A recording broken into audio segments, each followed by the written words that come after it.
Hello there guys and welcome back to the channel. Now, last night Kabam tweeted out a very, interesting tweet announcing upcoming buffs, which is, I think, the first time they're actually doing it, or at the very least the first time I can remember.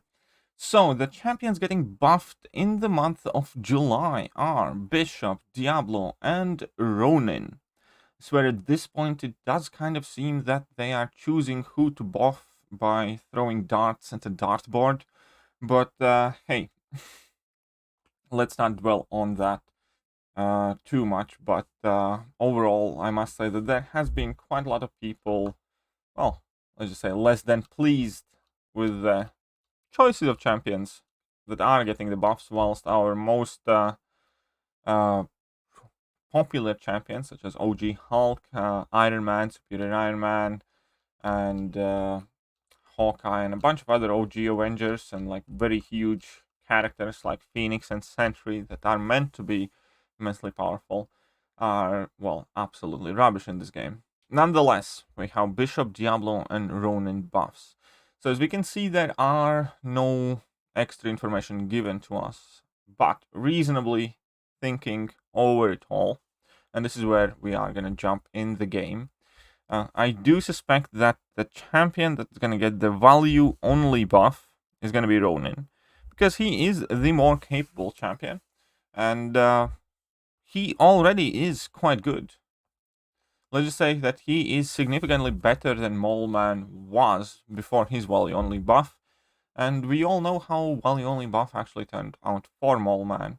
And I think it is fairly safe to say that value only buffs do not necessarily mean that this champion has less chance to be more powerful than some of the other buff types that they're doing, because so far some of the best buffs like Mr. Fantastic and Mole Man have been the value only ones, and you can see why. Ronin does have quite a lot of stuff in his kit. He can parry projectiles, he can reduce opponents' ability accuracy, he can disorient champions, he can obviously bleed, evade, gain cruelty passives and precision passives, and there's quite a lot of stuff going on there, and if he has bigger numbers, he does more damage. And I think perhaps most crucially, if his ramp-up process gets improved, as in instead of having to go up at 7 cruelty passives, if they can make it like 4 cruelty passives, but like make each cruelty more potent, that would reduce his ramp-up time, and maybe instead of purifying one debuff entering your guard stance, you can purify all debuffs and maybe gain a cleanse passive or something like that. Ronin definitely has a chance of being a much more prevalent character. That being said, Ronin already has like a cult following. There are people who have this champion at the 6-star rank 3 level, and I have actually seen them use this champion like tier 1 wars. So Ronin arguably was not somebody that really needed that buff, but hey, if they make him awesome, I'm all for that. I actually like the character quite a bit. Ronin is one of those champions that I choose to play with when I'm doing some casual questing and stuff like that, because it is quite fun. He has some interesting rotations, cool animations, and there's a lot to like about the champion. So that is my suspicion of Ronin getting the value only buff. Now that we need to pick in between the two other champions, which one is getting a rework and which one is getting a moderate buff. So when it comes to Diablo, it could go either way. I think we're all going to agree that the biggest problem with Diablo is the fact that he just stops working. So with Diablo, I think they just need to do completely away with that persistent charge mechanic where he can run out of potions, and that would almost kind of be enough to make him a quite decent / good champion. If they want to improve more aspects of him, obviously that would let him excel and maybe even potentially be a very potent champion. Now again, which one, Bishop or Diablo, is getting moderate rework, which one's getting a complete overhaul, we do not know that. But I think that Diablo can be a very good champion with a moderate rework, but same can be said for Bishop as well. But there are several cool things with Diablo, like the fact that he takes less poison damage. If they could increase his poison resistance even further, that would make him a Liquid Courage friendly Mystic champion, which is quite rare, which would be quite awesome. And there are things already in game that Diablo can do, but obviously there are always kind of like better options. I'm very interested in where they're going to take this drunken Snoop Dogg Halloween costume villain, I suppose, because obviously nobody's taking him seriously currently in the game. And I would be glad to see that change. And it would be kind of interesting if an absolutely random, unknown, I think, Fantastic Four villain, if anything, becomes like one of the strongest Mystic champions in the game. I would kind of find that funny. Like, Dormammu? Nah. Diablo? Yeah. Anyways, so Diablo is up for a buff. Again, at the very least, it's going to be moderate buff or a complete overhaul. But as I said, as long as I get rid of that persistent charge mechanic, and I think that already is like a very solid start to the change. And if they want to buff some other aspects of him, then hey, why not? I would personally absolutely love to see a very good Mystic champion that is working really, really well with Liquid Courage and Double Edge. That would be like a perfect addition to the game. And then we have the final buff, that is Bishop. Now, this Bishop buff, I think, also has caused the most controversy among a lot of people, because Bishop is a fairly frequent and already fairly tricky to fight an opponent. However, you can cheese him in pretty much any serious mode of content by pushing him and keeping him at 3 bars of power, where he just kind of like degenerates himself.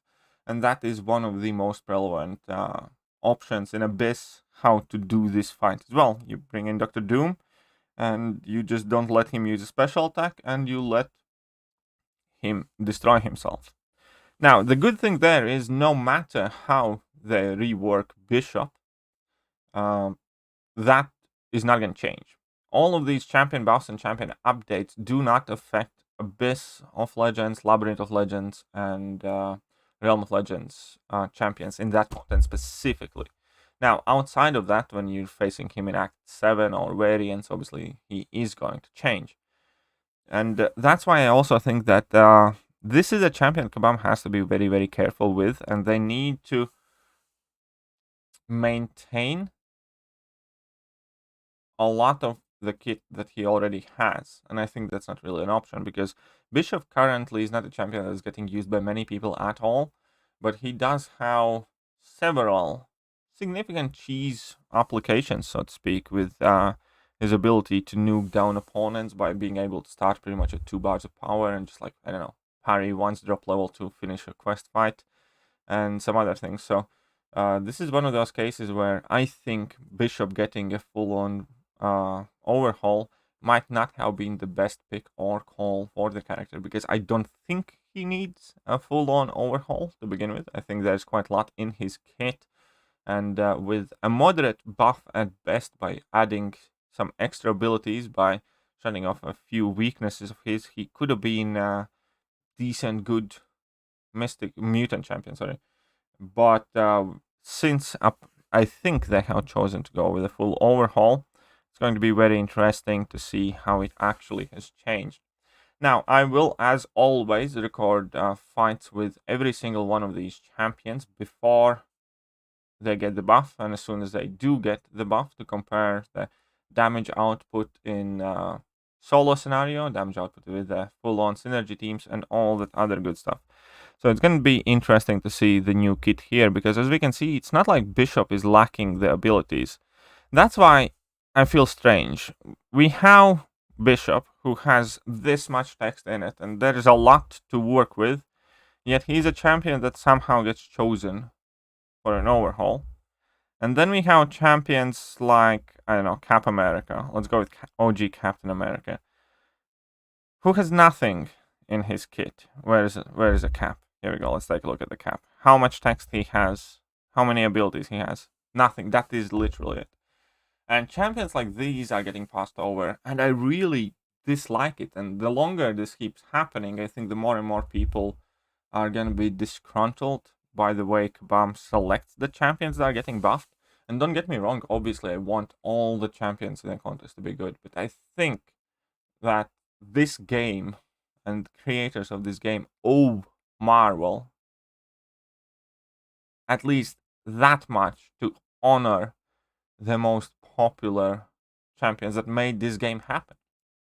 Without Iron Man, without Captain America, without whoever, majority of us wouldn't be playing this game. And the fact that they actively choose to pass these champions over in order to buff Diablo. Who the hell is Diablo? I don't know. Again, initially I was kind of absolutely fine with it. Like, any champion gets buffed, it's a cool thing. But the longer they are ignoring the source material to Marvel, which is comics, and ignoring the more popular champions, I think the more and more annoyed everybody is getting, because the champions added to the contest are not fan favorites, and the champions getting buffed are definitely not fan favorites. And yes, every champion has their following, and I'm fine with that. And I have nothing against any single individual champion getting these buffs, but is it that hard? Is it that hard just to bite the bullet and work on some Avengers or some of the more popular characters like Phoenix, Sentry, and whoever first, before you touch some random nobodies like Diablo? I don't know. But those are the champions that are getting buffed. Obviously, there will be more videos to follow as we get full abilities and everything else. That being said, I am out, and I hope you guys enjoyed the video. See ya.